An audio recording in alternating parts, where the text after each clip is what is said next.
एकादशी व्रत की पौराणिक कथा के अनुसार प्राचीन काल में चित्रसेन नाम का एक राजा था।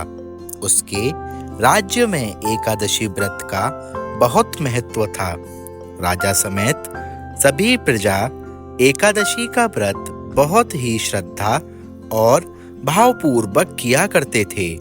राजा चित्रसेन को आमल की एकादशी के प्रति बहुत गहरी आस्था थी।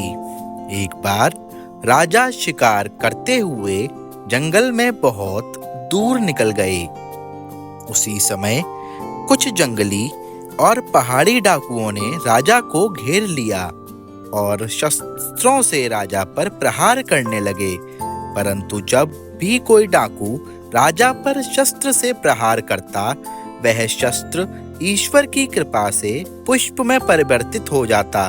उन डाकुओं की संख्या बहुत अधिक थी, अतः राजा संज्ञाहीन होकर भूमि पर गिर पड़ा।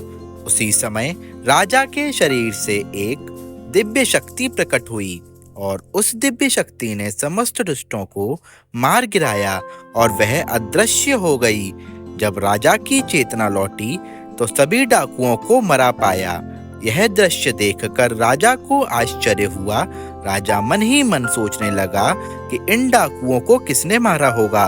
तभी आकाशवाणी हुई, हे राजन, यह सब दुष्ट तुम्हारे आमल की एकादशी व्रत करने के प्रभाव से मारे गए हैं। तुम्हारी देह से उत्पन्न आमल की एकादशी की वैष्णवी शक्ति ने इनका संहार किया है।